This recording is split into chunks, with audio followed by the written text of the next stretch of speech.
Welcome to our deep dive into the world of phobias. You know, the things that go bump in the night, except this time, it's not the bump that scares us, but the thought of it.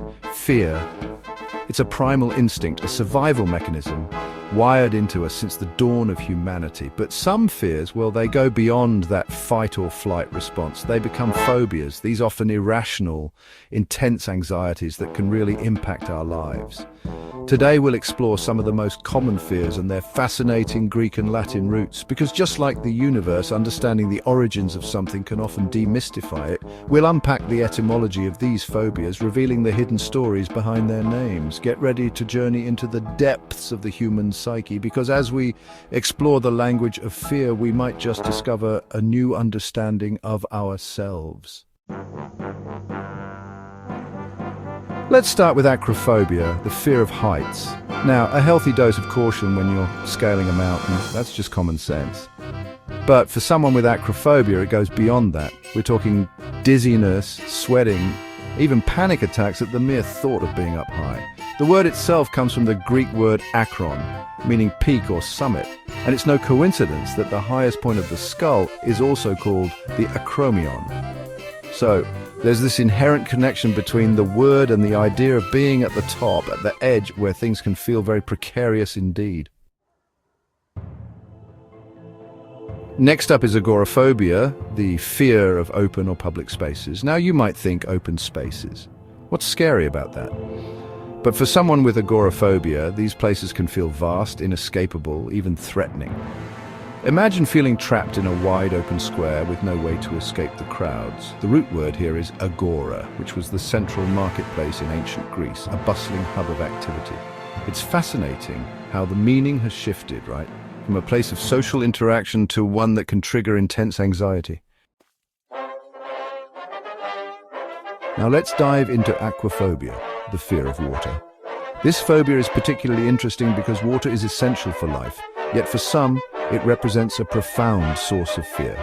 Think about the sheer power of water, the vastness of the ocean, the unpredictable currents of a river. The Latin word aqua, meaning water, is straightforward enough.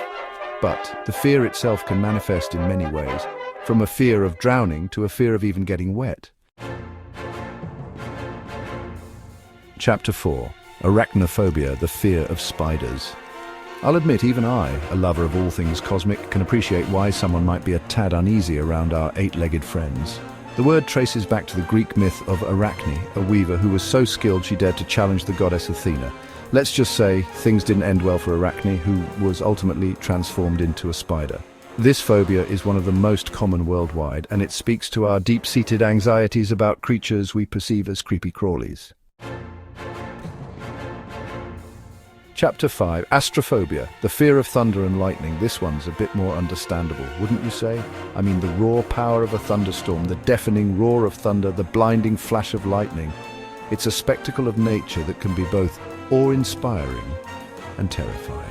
The word comes from the Greek astrapa, meaning lightning. The ancient Greeks, by the way, associated lightning with Zeus, the king of the gods, and his mighty thunderbolt. Chapter 6. Aviophobia, the fear of flying. Now this is one I hear about a lot. Think about it. You're strapped into a metal tube, hurtling through the air at hundreds of miles per hour. It's not exactly our natural state, is it? The word aviophobia itself combines the Latin avis, meaning bird, with the Greek phobos, meaning fear. It's ironic, isn't it? We marvel at birds soaring through the air, yet the idea of joining them in that space can be paralyzing for some.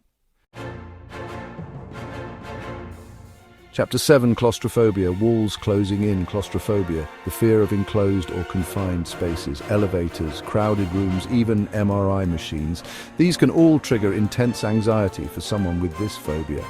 The word itself comes from the Latin claustrum, meaning a shut-in place.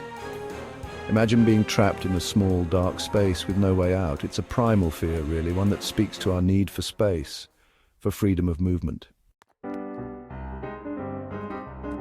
Chapter 8. Cynophobia, man's best friend, not always. Cynophobia, the fear of dogs. Now, I know what you're thinking. dogs, they're lovable companions, and for many people they are. But for someone with cynophobia, even the friendliest canine can trigger intense fear. The word comes from the Greek kion, meaning dog. It's a reminder that our relationship with animals, even domesticated ones, can be complex. Chapter 9.